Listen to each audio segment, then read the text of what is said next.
सुनहरी पक्षी एक समय की बात है। एक दूर दराज के गांव में आरिफ नाम का एक गरीब लड़का रहता था। वह बहुत मेहनती और दयालु था, लेकिन उसकी गरीबी ने उसके सपनों को सीमित कर दिया था। आरिफ अक्सर पास के जंगल में लकड़ियां काटने जाया करता था। एक दिन लकड़ियां काटते हुए उसने जंगल में एक अजीब सी आवाज सुनी। जब वह उस आवाज के पास गया तो उसने देखा कि एक खूबसूरत सुनहरी पक्षी एक जाल में फंसा हुआ है। उस पक्षी के पंख सूरज की रोशनी में ऐसे चमक रहे थे जैसे वे सोने के बने हों। पक्षी ने आरिफ से कहा, हे नेक दिल लड़के, कृपया मुझे आजाद कर दो। मैं तुम्हारा यह एहसान कभी नहीं भूलूंगा। आरिफ को पक्षी पर दया आई। उसने जाल को काटकर पक्षी को आजाद कर दिया। पक्षी ने अपने पंख फैलाए और खुशी खुशी उड़ने लगा। पक्षी वापस आया और बोला, तुम्हारी अच्छाई का बदला मैं जरूर दूंगा। अगर कभी तुम्हें मेरी जरूरत हो तो यह पंख मेरे पास भेज देना।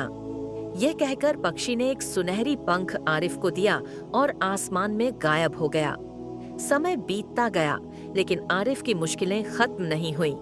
एक दिन गांव में अकाल पड़ गया और आरिफ के पास खाने के लिए कुछ भी नहीं बचा। उसे सुनहरी पक्षी की बात याद आई। उसने वह सुनहरी पंख निकाला और हवा में छोड़ दिया।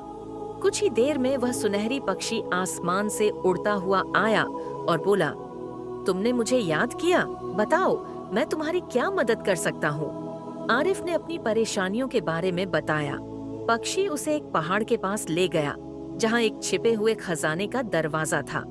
पक्षी ने कहा, यह खजाना तुम्हारे लिए है, लेकिन इसे हमेशा अच्छे कामों के लिए इस्तेमाल करना।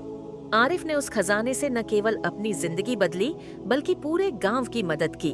वह सबके लिए एक मिसाल बन गया कि दयालुता और अच्छाई कभी बेकार नहीं जाती। सुनहरी पक्षी हमेशा आरिफ के साथ रहा। जब भी कोई मुसीबत आती, वह आसमान से आकर उसकी मदद करता।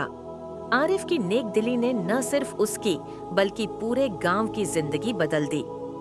सीख: दयालुता और अच्छाई का फल हमेशा अच्छा होता है और दूसरों की मदद करने से हमारी जिंदगी में भी खुशियां आती हैं।